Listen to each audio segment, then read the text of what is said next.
आज के इस वीडियो में हम लोग पढ़ेंगे प्रश्नावली 2.2 क्लास 8 का क्वेश्चन नंबर 2। इससे पहले हम लोगों ने क्वेश्चन नंबर 1 पढ़ा है।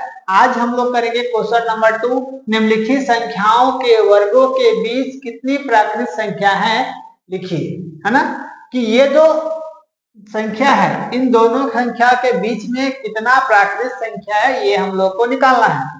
निम्नलिखित संख्याओं के वर्गों के बीच, इसके वर्ग मतलब अगर फर्स्ट नंबर का हम लोग सॉल्यूशन करते हैं 43 और 44 के वर्ग के बीच में कितना परिमेय संख्या है ये हमको फाइंड करना है। इसका मतलब है फर्स्ट का जब सॉल्यूशन करेंगे हम लोग तो 43 का वर्ग कहने का मतलब क्या है, स्क्वायर। स्क्वायर मतलब वर्ग, और 44 का वर्ग के बीच में कितनी प्राकृत संख्या है ये हमको निकालना है। तो हम लोग कैसे निकालेंगे, अगर हम दोनों का स्क्वायर करें फिर दोनों को माइनस करें तो बहुत लंबा समय चल जाएगा। इसको बनाने का एक सिंपल सा तरीका है जो आप लोग को याद रखना है, ठीक है। तो 43 है, जैसे कि n को हम लोग मान लिए 43, ठीक है। तो अगर हम n + 1 इक्वल टू क्या हो जाएगा 44। n के जहां पर 43 है ना प्लस 1 इक्वल टू 44 होगा ना 44। तो हम लोग n इसको मान लिए n, इसको मान लिए n + 1, मतलब n में 1 जोड़ देंगे तो 44 हो जाएगा ना, तो 44 मान लिए, ठीक है। तो लिखेंगे अतः 43 को हम लोग क्या मानेंगे, 1 मिनट, 43 को हम लोग n मानेंगे और n का स्क्वायर है ना, n का स्क्वायर और n + 1 का स्क्वायर के बीच 2n प्राकृत संख्या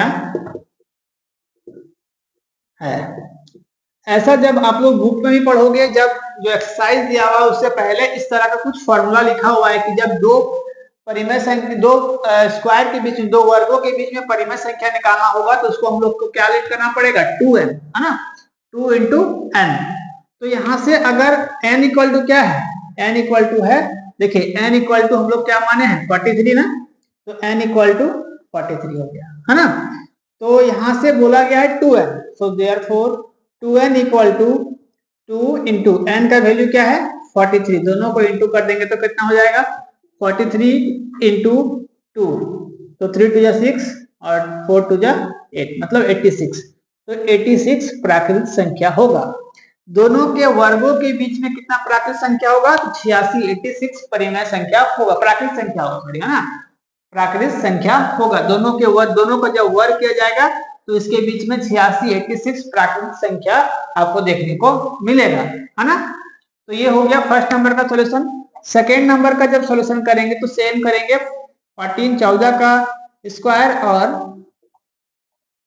15 का स्क्वायर, है ना। दोनों के वर्गों के बीच में कितनी प्राकृत संख्या है ये हम लोग को निकालना है। तो इसको हम लोग मान लेंगे n का स्क्वायर, है ना, n स्क्वायर। n क्यों माने हैं, यहाँ पर देखिए, यहाँ पर दो चीज मानना है, n स्क्वायर और n + 1।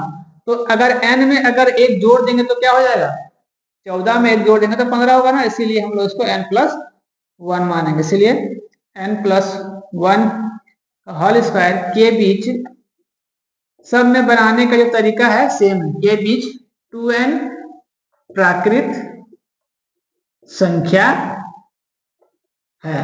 आप लोग ये बोलोगे कहां से ये लिखा हुआ है कि n स्क्वायर और n + 1 के बीच में 2n प्राकृत संख्या है।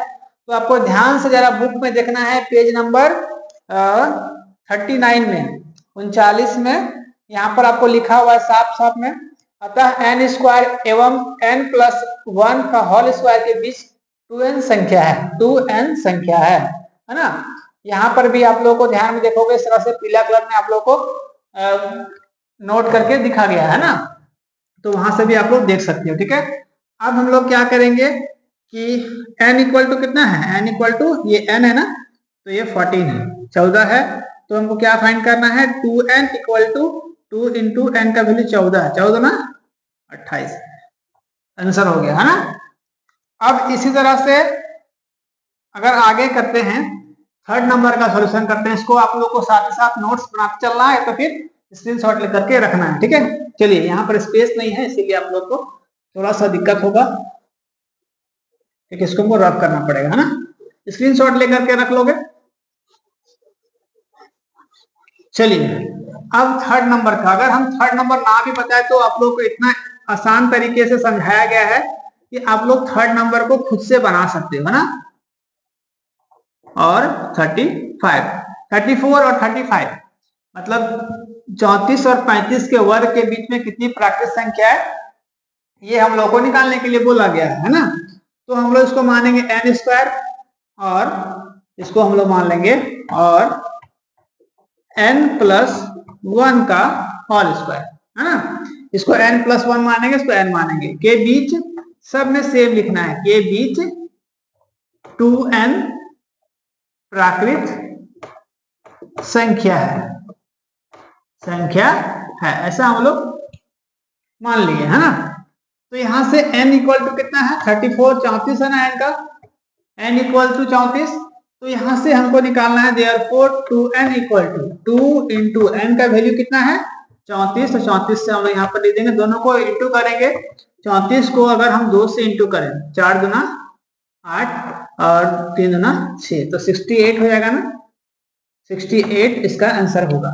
इसका मतलब क्या है कि 34 और 35 के वर्ग के बीच में कितना प्राकृत संख्या होगा, तो 68 प्राकृत संख्या होगा, 68 प्राकृत संख्या होगा, जो आप लोगों को बहुत ही सिंपल तरीके से समझाया गया है।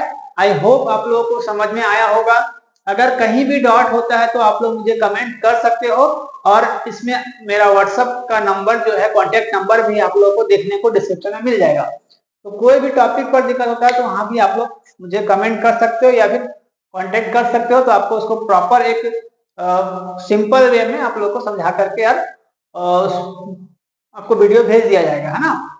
और कोई भी दिक्कत होता है जरूर मुझे कमेंट करें, और बेल आइकन को भी प्रेस कर लेना है कि ताकि जो और भी अपडेट्स मेरे हैं 10 बजे सुबह आप लोग को हर रोज देखने को मिलेगा। तो इसीलिए आप लोग को चैनल को सब्सक्राइब भी करना है और शेयर भी करना है ना। मिलते हैं अगले वीडियो में, तब तक थैंक यू टेक केयर, जय हिंद।